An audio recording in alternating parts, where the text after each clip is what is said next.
Sejumlah saksi telah dihadirkan dalam sidang perselisihan hasil pemilu presiden di Mahkamah Konstitusi. Terakhir, kedua pihak baik KPU maupun Prabowo Hatta menghadirkan saksi ahli.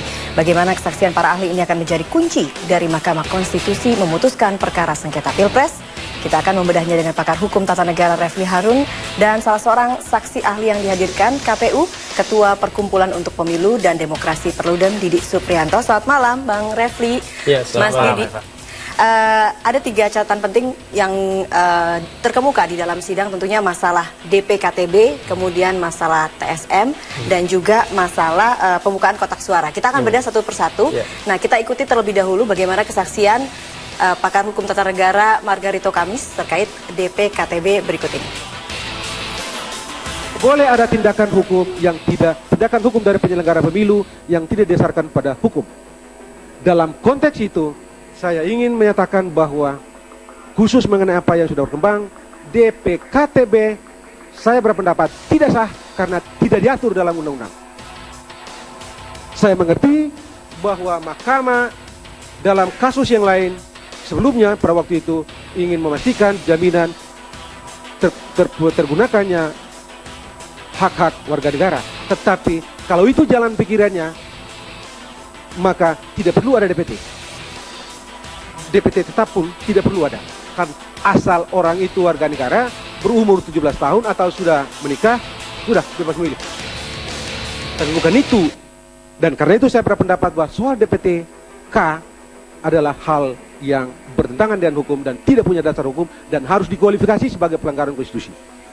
Saya langsung ke Bang Refli. Menurut Margarito, DPKTB tidak sah karena tidak diatur dalam undang-undang. Apakah benar demikian? Ya, ini saya kira pernyataan yang serius ya, dan saya kira harus menjawab serius juga. Betul. Karena serius saya bikin buka-buka catatan juga kan. Jadi begini, DPKTB itu instrumen yang sesungguhnya memang tidak terdapat dalam Undang-Undang Pilpres 42 2008. Itu diadopsi dari putusan Mahkamah Konstitusi nomor 102 yang pernah saya ajukan. Jadi keluhan di tahun 2009 6 Juli. Jadi keluhan pada pemilu 2009 legislatif itu banyak sekali orang tidak bisa memilih karena tidak tercantum dalam DPT. Ya, DPT dan DPT tambahan tentunya ketika orang pindah TPS. Nah, karena pada waktu itu regulasi undang-undang pemilu kita mengatakan hanya mereka yang tercantum dalam DPT yang boleh memilih. Nah, ketika orang itu tidak tercantum dalam DPT, dia kehilangan hak untuk memilih. Padahal MK dalam putusannya pernah mengatakan bahwa hak memilih, the right to vote, itu adalah hak asasi manusia yang tidak boleh dikurangi dalam kondisi yang teknis administratif. Ya, misalnya tidak tercantum dalam DPT dan lain sebagainya. Padahal kewajiban untuk mencantumkan warga negara yang sudah punya hak untuk memilih itu adalah kewajiban penyelenggara pemilu. Memang ada keaktifan warga negara, tetapi kewajiban yang utama adalah penyelenggara pemilu. Nah, ketika penyelenggara pemilu lalai mencantumkan warga negara yang kemudian memiliki hak, maka kemudian sangat tidak adil, ya, justru bertentangan dengan konstitusi ketika warga negara tersebut kehilangan hak untuk memilih. Padahal atas dasar hak azasi atas hak azasi manusia. Nah, makanya kemudian MK kemudian mengatakan boleh memilih dengan KTP dan paspor dalam putusan 6 Juli 2009. Nah, putusan inilah yang kemudian dielaborasi lebih lanjut oleh KPU dengan peraturan KPU yang terilhami ya oleh Undang-Undang Nomor 8 tahun 2012. Karena Undang-Undang Pilpres ini tidak berubah, makanya kemudian peraturan mengenai DPKTB ini kemudian tercantum di dalam peraturan KPU. Nah, kalau kita bicara regulasi ya di dalam pemilu itu, regulasi di dalam pemilu itu ya paling tidak pertama undang-undang, kedua peraturan KPU, dan kemudian yang tidak boleh dihilangkan juga adalah putusan Mahkamah Konstitusi nomor 102 yang saya bilang tadi, yang kata ahli yang kemarin diajukan itu tidak berlaku lagi. Siapa bilang? Sepanjang itu kemudian yang argumen yang disampaikan. Sepanjang Undang-Undang 42 tahun 2008 itu berlaku, maka putusan itu tetap berlaku kapanpun. Baik, itu kecuali undang-undang itu dicabut. Maka itu kemudian putusan itu tidak berlaku lagi karena terkait dengan undang-undang yang bersangkutan. Jadi begini, cara membacanya adalah kita tidak bisa membaca Undang-Undang 42 2008 itu dia harus dibaca dengan adanya putusan Mahkamah Konstitusi. Begitu cara membacanya. Jangan membaca kemudian tidak ada DPKTB dan lain sebagainya. Jadi tidak parsial begitu membacanya. Jadi harus dibaca dengan adanya putusan Mahkamah Konstitusi. Dan putusan Mahkamah Konstitusi itu membolehkan pemilih dengan KTP, paspor atau identitas kependudukan lain untuk memilih. Nah, itulah yang kemudian ditampung dalam yang namanya DPKTB. Baik, argumen itu kemudian yang disampaikan oleh Mas Didi kemarin di persidangan ya. Itu yang kita sampaikan juga ahli hukum yang lain, Profesor Harjono juga menyampaikan seperti itu. Nah, tapi ada persoalan kedua yang juga mereka persoalkan adalah tentang penyalahgunaan DPKTB. Karena mereka menyatakan bahwa di beberapa tempat, bahkan di banyak tempat katanya, DPKTB ini digunakan untuk menampung orang-orang yang sebetulnya nggak berhak atau orang-orang yang sudah pernah memilih di tempat lain memilih lagi. Nah, sejauh tuduhan itu bisa dibuktikan sih menurut saya nggak wajar kalau itu dipersoalkan.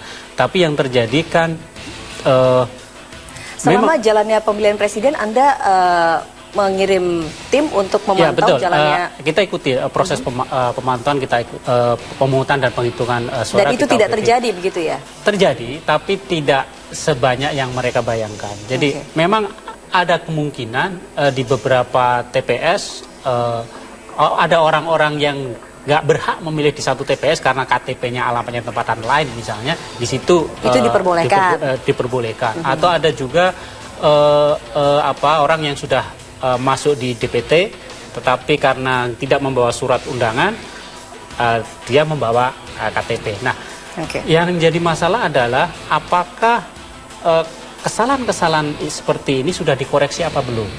Gitu. Kalau misalnya sudah dikoreksi, ya tentu saja masalahnya selesai. Dan koreksian itu kan bisa dilakukan di TPS sendiri, misalnya oleh saksi. Yang kedua, pada saat di PPS bisa juga dikoreksi, demikian juga di PPK. Nah, hasil koreksi itu kan bisa berupa penghitungan suara ulang dan pemungutan suara ulang. Dan ini yang sudah dilakukan dengan baik oleh tim KPU. Baik, tapi apakah kemudian Anda melihat bahwa DPKTB ini mungkin dijadikan alat untuk memenangkan satu kontestan tertentu? Anda melihat indikasi itu agak susah dibayangkan, karena kan kita nggak tahu preferensi orang yang memilih yang daftarnya ada di DPKTB. Jumlahnya kan sekitar 2.900.000. 2,9 ya. Nah, mereka itu milih siapa kan nggak ada yang tahu, dan bagaimana ngeceknya juga nggak tahu. Tapi katakan 2.900.000 itu memilih pasangan nomor 1 semua. Tapi kan tetap kurang. Iya. Dalam arti yang menang dari hitung-hitungannya tetap kurang. Baik, saya harus tahan dulu situ karena kita harus saksikan lagi kesaksian dari Margarito Kamis dalam sidang MK kemarin. Bahwa pelanggaran itu tidak ditentukan oleh apakah direncanakan, apakah distrukturkan, apakah memiliki pola, apakah masif atau tidak. Dari segi konstitusi, asal terjadi pelanggaran terhadap norma konstitusi, itu pelanggaran konstitusi. Pelanggaran itu menangguhkan konstitusionalitas dari pemilu itu sendiri, bahkan menghilangkan konstitusionalitas dari pemilu itu sendiri. Baik, kalau tadi Anda katakan ada pelanggaran begitu ya, dan pelanggaran ini kalau menurut Margarito Kamis bisa disimpulkan menjadi pelanggaran konstitusional juga. Iya. Saya ini ingin mendalami sedikit soal DPKTB tadi ya. Ketika katakan argumentasinya mengatakan DPKTB itu tidak sah. Anggap saja benar ya argumentasi itu. Lalu mau diapakan? Berarti 2,9 itu tidak sah. Itu tidak sah. Kalau dia tidak sah, dikurangi. Pertanyaannya, dikurangi suara siapa? Kan tidak jelas. Ya kan? Apakah suara Prabowo, apakah suara Jokowi, atau 50-50, 50-50. Nah, kalau misalnya gara-gara 2,9 juta ini diulang yang mananya? Katanya tidak sah, dia tidak memiliki hak untuk memilih.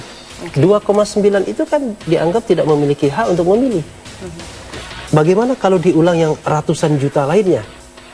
Itu nggak masuk akal, ya kan? Itu agak tidak masuk akal. Baik, kenapa? Jadi yang bermasalah 2,9 tidak masuk akal begitu ya, Bang Refli? Yang bermasalah 2,9 kok yang suruh diulang yang 100 jutaan, 130 jutaan. Kalau yang 2,9 disuruh ulang katanya tidak berhak memilih dia. Iya. Kan tidak sah. Karena itu dia dibuang. Tapi ketika dibuang ada problematik. Suara ini suara siapa yang akan dikurangi? Nah itu ya. Lalu kemudian mengenai pelanggaran konstitusional begini. Kalau kita bermain di tataran yang mengawang-awang, memang ya begitu. Itu mengawang-awang menurut Anda?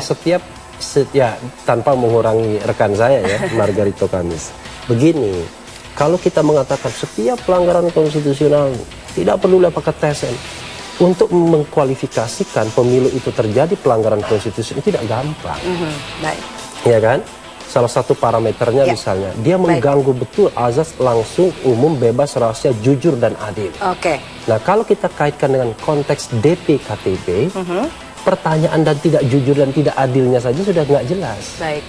Sebagai contoh misalnya, dengan banyaknya DPKTB, apakah kita bisa mengkualifikasikan itu tidak adil? Tidak adil buat siapa? Sementara pemilih DPKTB itu tidak bisa kita kualifikasikan memilih siapa.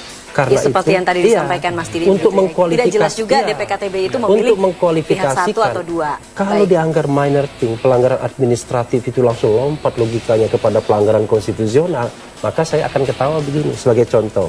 Kalau tata cara kemudian itu dianggap bermasalah lalu kemudian itu ilegal semuanya. Contoh misalnya, undang-undang mengatakan bahwa yang namanya buka kotak suara untuk penghitungan itu dimulai jam 1. Kira-kira begitu, setelah TPS ditutup. Itu undang-undang mengatakan demikian. Misalnya, ada TPS yang karena petugasnya lelah, ya kan, kecapean begitu, lalu kemudian baru melaksanakan pemungutan suara setengah jam kemudian. Saya tanya, secara administratif melanggar atau tidak? Jadi itu artinya secara administratif melanggar tidak?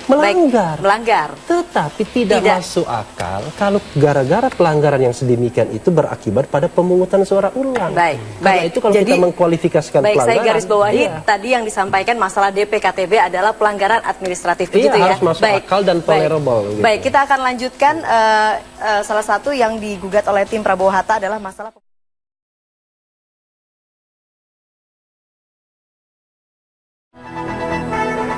ya, sebelum kita lanjutkan dialog, kita simak terlebih dahulu kesaksian mantan Hakim MK Haryono soal pembukaan kotak suara oleh KPU yang dipersoalkan kubu Prabowo Hatta.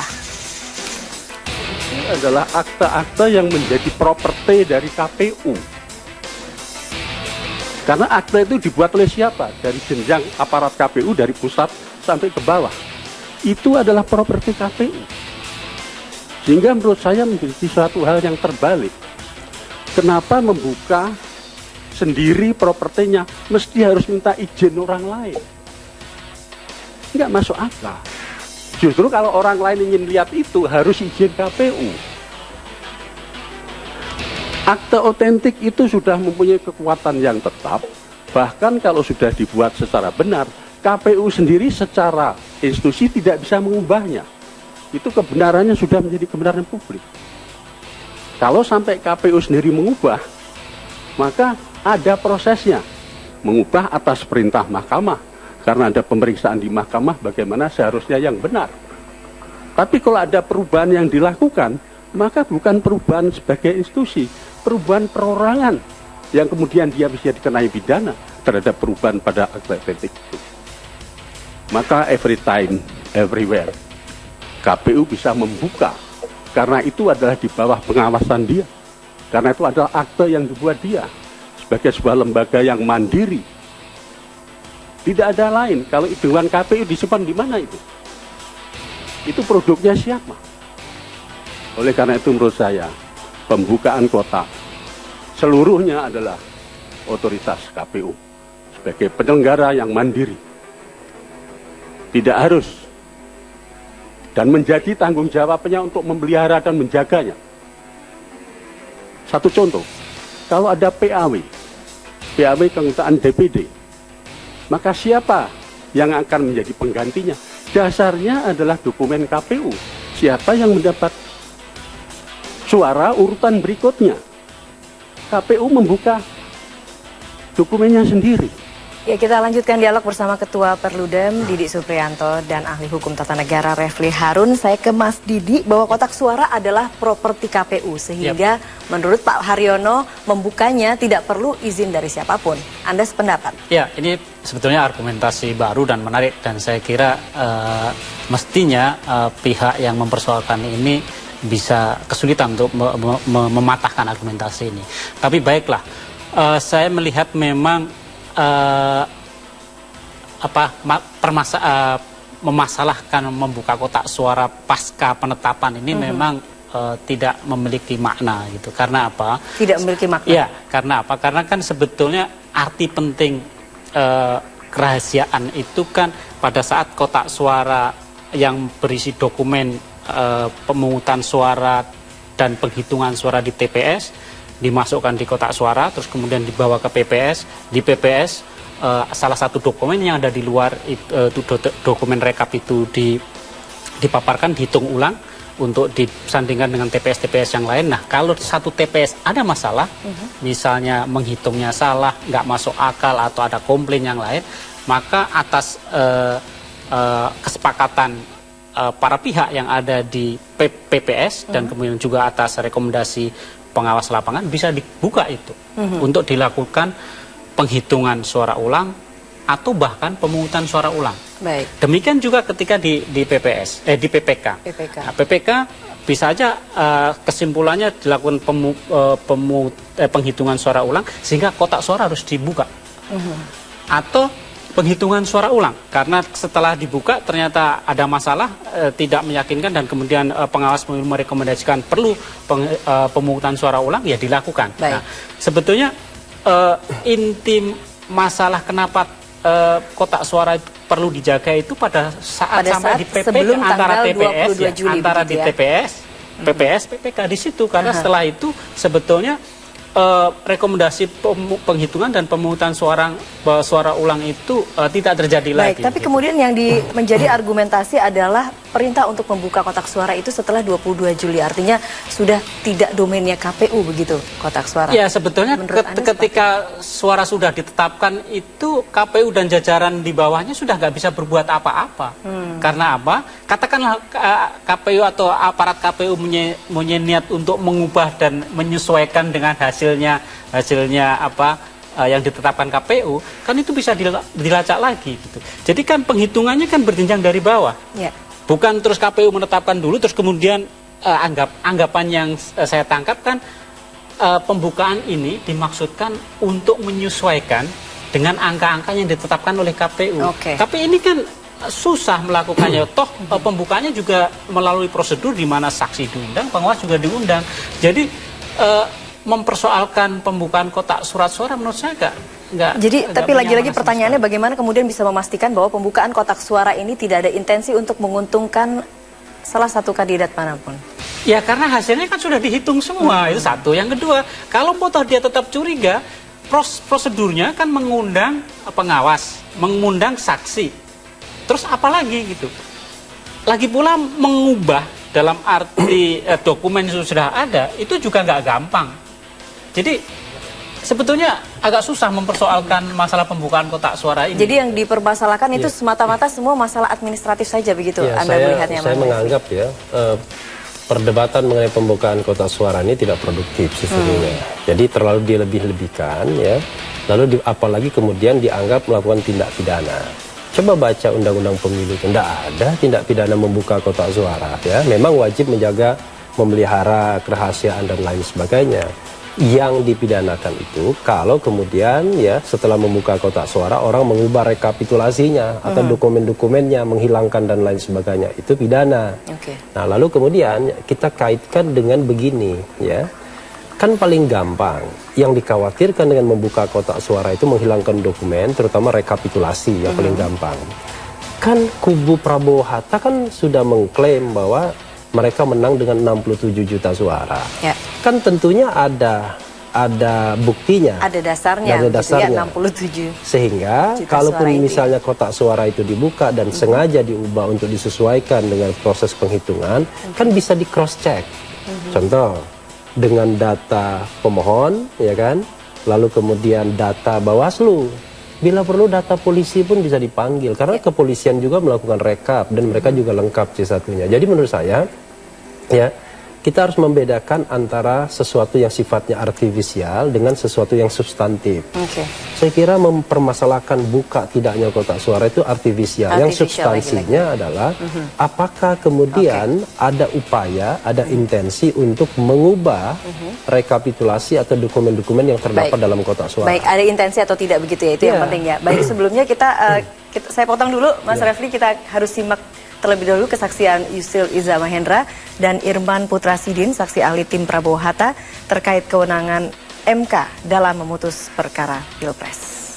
Setelah lebih 1 dekade keberadaan MK, sudah saatnya pembentuk undang-undang atau malah MK sendiri dalam menjalankan kewenangannya untuk melangkah ke arah yang lebih substansial dalam memeriksa, mengadili, dan memutus sengketa pemilihan umum, khususnya dalam hal ini perselisihan pemilihan umum presiden dan wakil presiden, seperti misalnya yang dilakukan oleh Mahkamah Konstitusi Thailand yang dapat menilai apakah pemilu yang dilaksanakan itu konstitusional atau tidak. Sehingga bukan persoalan perselisihan mengenai angka-angka belaka. Hukum konstitusi tentang perselisihan hasil pemilu presiden sesungguhnya memiliki prinsip yang sama dengan pengujian konstitusional lainnya, seperti pengujian undang-undang.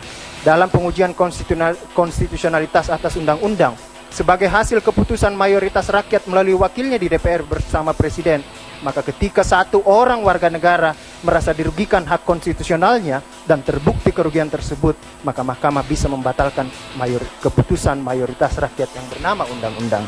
Oleh karenanya bukanlah hal yang aneh jikalau keputusan KPU atas hasil pemilu yang juga keputusan mayoritas rakyat melalui bilik suara ketika terdapat proses dalam bingkai formil dan hasilnya atau dalam bingkai material yang kemudian dinilai melanggar konstitusi, tentunya pula dapat dibatalkan secara konstitusional. Yaitu pernyataan bahwa MK harus mengarah ke yang lebih substansial. Kita akan bahas setelah pariwara. Pemirsa tetap bersama kami, Metro Highlight.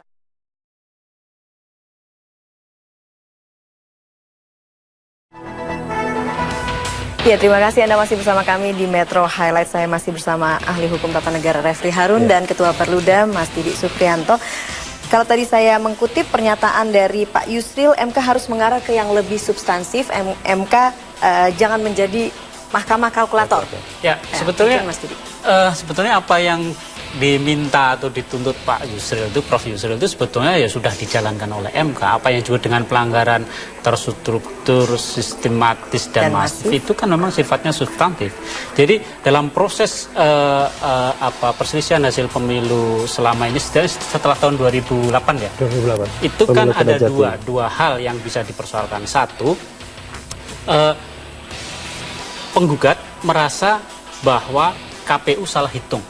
Mestinya dia yang menang, tapi KPU memenangkan pasangan lain. Ini yang kemudian adu bukti. Apakah benar ada salah hitung apa enggak?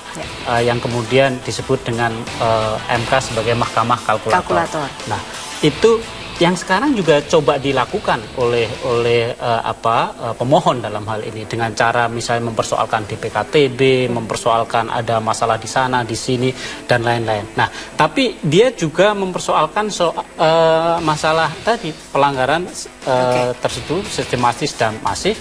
Nah, yang agak sulit bisa dibuktikan baik dengan menghadirkan dokumen-dokumen maupun saksi-saksi bahwa ada pelanggaran macam itu. Kalau kita ikuti proses persidangannya kan bahkan kadang-kadang ada saksi-saksi yang tadinya akan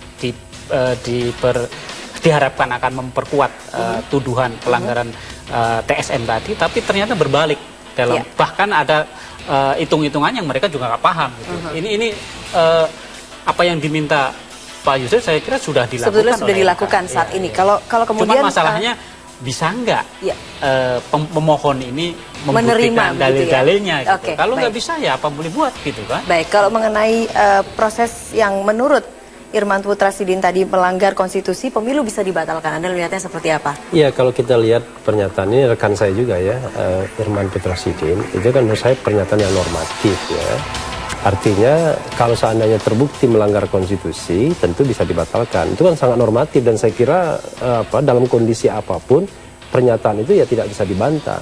Cuma yang jadi persoalan kan kalau kita going into detail, kalau kita mau bicara detail sedikit tapi tidak mengawang-awang, untuk dikualifikasikan sebagai pelanggaran konstitusional, pelanggaran konstitusi ya.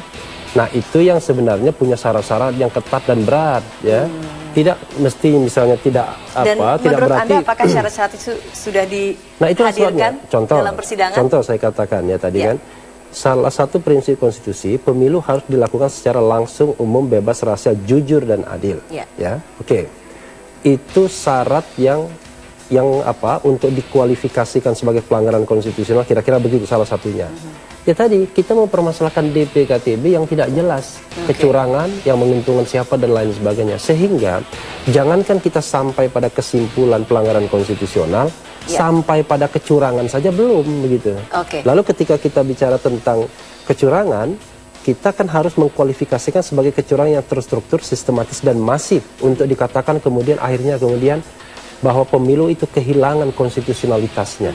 Nah, itu untuk mencapai ke sana tidak bisa hanya dengan bahwa wah kita menemukan ada satu pelanggaran di PKTB yang tidak jelas menentukan siapa, lalu kemudian this is a constitutional defect. Waduh, kalau begitu caranya maka semua pemilu itu akan dibatalkan.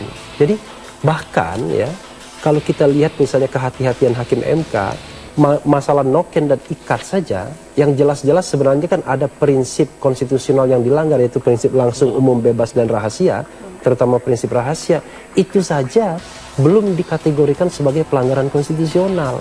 Jadi untuk mengkategorikan sesuatu itu pelanggaran konstitusional itu tidak gampang. Kalau saya misalnya pakai piramida lagi, hierarki pelanggaran di dalam pemilu itu yang paling bawah kan kira-kira minor things ya. Technical, yang tengah itu fraud, kecurangan atau sesuatu yang ilegal. Nah, yang atas itu kira-kira intimidasi, violent dan lain sebagainya. Kalau misalnya semua itu terpenuhi dalam sebuah piramida itu, maka bisa dikatakan this is a constitutional defect. Dan Anda melihat sama sekali tidak ada? Saya kira ya, Pilpres ini jauh lebih baik dibandingkan Pilpres 2004 dan 2009. Baik, kalau begitu apa sebenarnya tujuan dari tim Prabowo Hatta ini mengajukan gugatan ke MK? Kalau memang seperti yang tadi Bang Refli katakan tidak ada sama sekali. Betul, kalau kita lihat dari prosesnya kan Pilpres sekarang ini lebih baik dibandingkan dengan 2009 dan 2004. Kemudian kalau kita lihat oleh karena itu ketika proses penghitungan suara itu mencapai titik di KPU dan kemudian Prabowo menyatakan protes dan menundurkan diri, kita semua shock. Apa yang salah dengan ini? Karena proses rekapnya juga pemungutan suaranya berjalan baik, rekapnya berjalan baik, kok tiba-tiba seperti itu. Jadi Anda melihatnya tujuannya itu satu. Yang kedua, kemudian ada hal-hal lain yang juga dipersoalkan. Padahal itu nggak artifisial seperti disebutkan oleh Refli tadi. Nah, makanya saya melihat ini sebetulnya upaya mendelegitimasi hasil pemilu. Sehingga mereka punya modal, punya peluang untuk terus mempersoalkan Jokowi JK pada saat mereka menjalankan pemerintahan. Tetapi harap diingat, justru yang terjadi sebaliknya, karena hasil survei terakhir kan menunjukkan popularitas pasangan ini kan makin turun.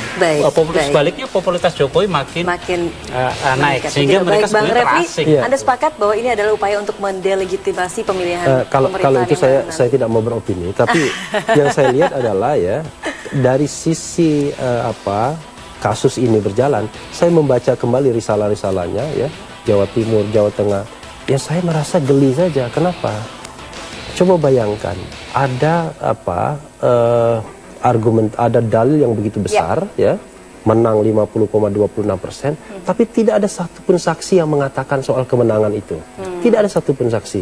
Lalu kemudian mengatakan KPU sudah KPU curang ya secara terstruktur, sistematis dan masif, tapi tidak ada modal untuk sampai ke sana. Sebagai contoh misalnya, jadi apa modalnya? Buktinya sama sekali apa tidak modalnya? kuat begitu, Modal Bang untuk mengatakan KPU itu TSN, satu, pertemuan Hadar Gumai dengan dengan Trimedia Panjaitan, yang kemudian dibuktikan dengan CCTV berlangsung hanya 1 menit, ya. Lalu yang kedua, soal DPKTB yang kita tahu tidak jelas menguntungkan siapa, ya kan? Yang ketiga adalah mungkin soal apa lagi yang kecurangan di Papua, pembukaan kotak suara, Kalau kecurangan di Papua itu Ya. itu. Lalu Baik. kemudian pembukaan kotak suara. Nah, Baik. saya membaca semua saksi-saksi ini tidak ada nama-nama Baik, anggota jadi KPU yang terlibat kesimpulannya dalam prediksi Anda di proses-proses 21 Agustus nanti Kalau tidak ada kejutan yang luar biasa, saya kira pasti ditolak. Gitu. pasti ditolak ya. Iya. Sepakat? Ya, saya Mas sama Didi? sejak awal saya Baik. sudah yakin bahwa sebetulnya ini pemilu berjalan baik sehingga ketika KPU menetapkan Baik. itu nggak ada Baik. persoalan. Tapi bukan Kita akan lihat tanggal berarti 21 sempurna ya Agustus pemilu, bukan nanti berarti ya. sempurna. Terima kasih sekali Iya. lagi Iya. Bang Refli dan juga Mas Didi sudah hadir di Metro Highlights dan pemirsa